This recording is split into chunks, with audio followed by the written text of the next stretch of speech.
Hello Booktube, my name is Elizabeth and I read bouquins and books. A few moments ago I watched the announcement video of the results of the semifinals of the Booktube prize. So that means it's time for me to film my ranking video. If you don't know what the Booktube prize is, I will leave links in the description box below. Basically, I had to read 6 books and rank them 1 to 6. So I was in the nonfiction category and I was reading books from Group A. The books I had to read in the order I read them: The Dragons, the Giant, the Women by Wayétu. This one I had read in the previous round. The Dead Are Rising, The Life of Malcolm X by Lacy, Payne and Tamara Payne. Our Bodies, Their Battlefields, War Through the Lives of Women by Christina. Notes on a Silencing by Lacy, Crawford. Caste, The Origin of Our Discontent by Isabel, Wilkerson. And the only book I had to buy because I couldn't get it in time from the library, The Address Book, What Street Addresses Reveal About Identity, Race, Wealth and Power by Deirdre. In the previous round, I had ranked The Dragons, the Giant, the Women by Wayétu in the last place. And my reason for doing so was because I had concluded that this book was not nonfiction. Or if it was nonfiction, then it was not good nonfiction because of the way the story is told. This is a memoir, or at least supposedly a memoir, by Wayétu, in which she explains how she escaped civil war in Liberia when she was 5 years old and found refuge in the United States. So it's also a bit about her life in the United States. And in this book, she uses a lot of literary techniques. There's dialogue on every page, and I question whether this dialogue really happened or not because she tells the story from the point of view of her 5-year-old self. And there's no way that her 5-year-old self could understand what the adults were saying because they were discussing politics, they were discussing exit strategies, geography, and all sort of things like that. And there's absolutely no way that as a 5-year-old she could understand that. So it's only with a lot of hindsight that she can create or recreate these dialogues. So I don't think they happened the way she tells them. I think they are plausible, but I don't think they really did happen. And the other thing is that towards the end, she decides to tell the story from the point of view of her mother, but she doesn't change the pronouns. She still says I. So to me, that made it a work of fiction because I expect writers of fiction to go through that sort of process, to imagine a story from somebody else's point of view. It's the work of a novelist. It's not the work of somebody who writes a memoir, of somebody who just testifies to what they have witnessed. So that's the reason why I put it at the time at number 6. So of course, if I haven't changed my mind, that means it's still at number 6. The last time, for the previous round, one of my fellow judges, Jyotsna from Jyotsna's Bookscapades, she made a good defense of that book. And she made me question a little bit my position, and I had to think about it. And basically her argument was, if the story is true, what difference does it make the manner in which it's told? Which is a very good point. It's true that the manner in which the story is told shouldn't affect its value, the value of the story. But in this case, I think it does. I decided that my first impression was the correct one, at least for me. My problem is mainly with the part in which Wayétu decides to tell the story from the point of view of her mother. To me, that makes the story completely unreliable. It makes the narrator unreliable, I should say. In a work of fiction, whether a narrator is reliable or unreliable is judged only by the content of the book. It's within the book. Does it make sense? Does it not make sense? And you decide if the narrator is reliable or not. But in nonfiction, the frame of reference is not the book. The frame of reference is reality. And if the book is supposed to be a memoir and to be what the person saw, what the person went through, then having a fictional narrator, the fictional point of view of the mother, then it becomes an unreliable narrator. So it may be credible. It's probable that the things happened the way Wayétu tells them, but it's also possible that it did not happen like that. That's the problem. It's unreliable. So I decided to maintain my first ranking and leave it at number 6 for this round. At number 5, I put Notes on a Silencing by Lacy, Crawford. This is another memoir. In this book, Lacy Crawford talks about how she was the victim of a sexual assault when she was a teenager, when she was in school, and it happened on school grounds. And all the school did to try to hide the story, to try to make the story go away, all that the school did to silence her. So it's Note on a Silencing. And the reason why I put it at number 5 is that I had difficulty connecting with it. The book opens with the story of the sexual assault. So she relates the sexual assault in itself, and it's quite shocking.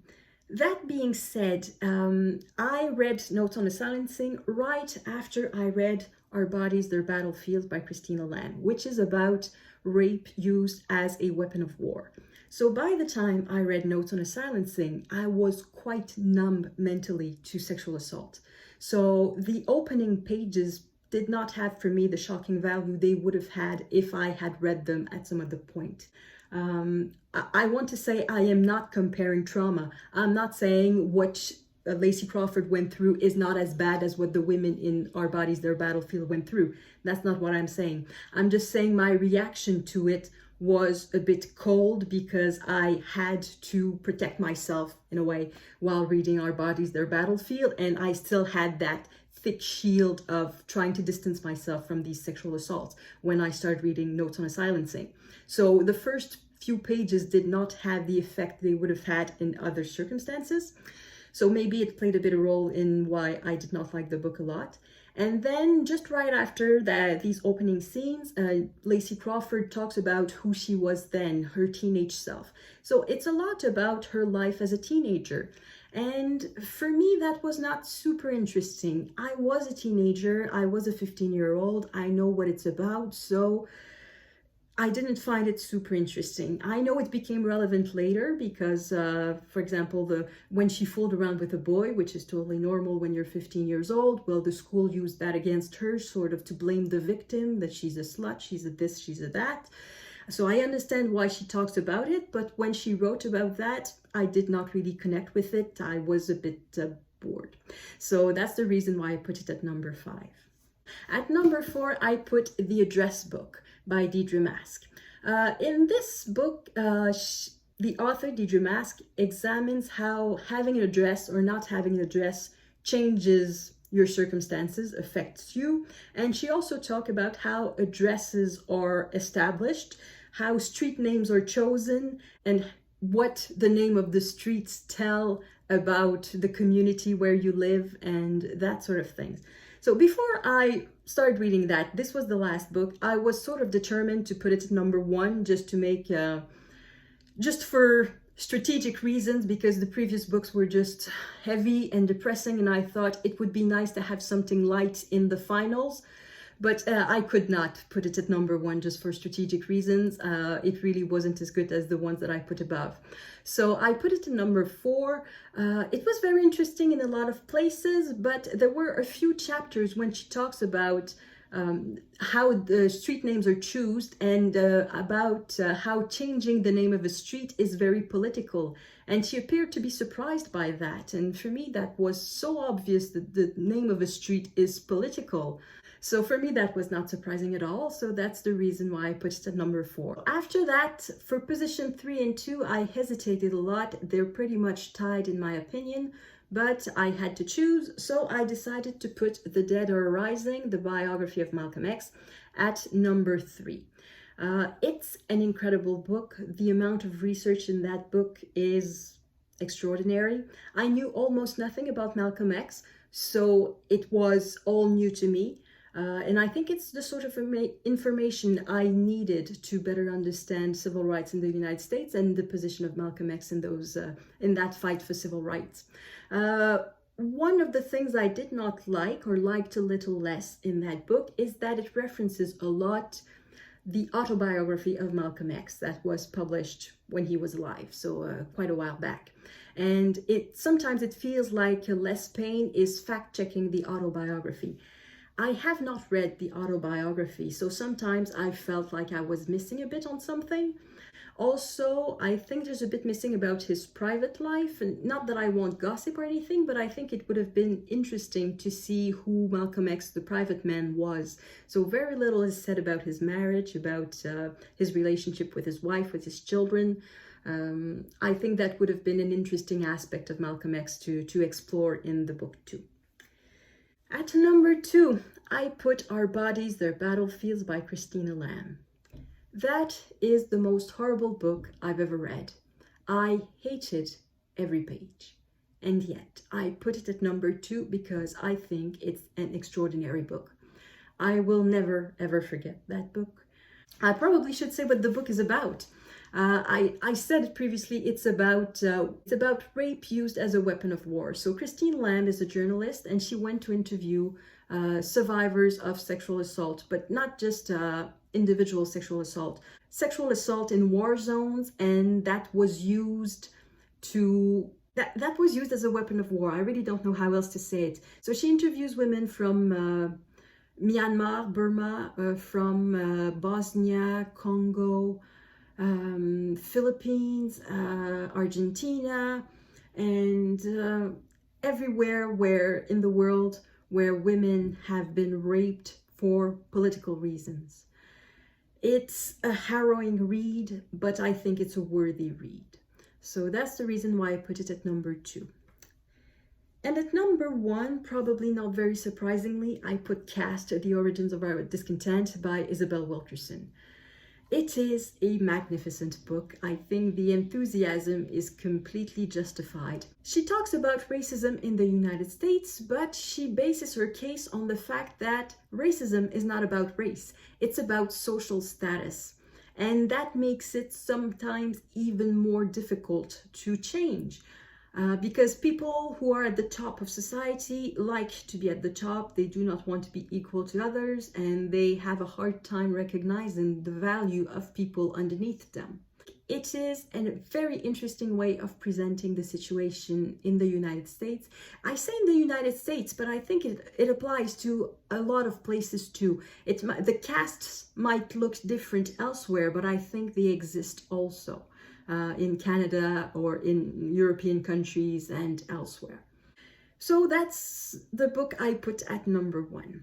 Now, the results are, surprisingly, my top 3 made it through. I did not expect that. I thought that Our Bodies, Their Battlefield would not make it through, and I thought that The Dragons, the Giant, the Women would make it through because it's typically the sort of book that Booktube loves.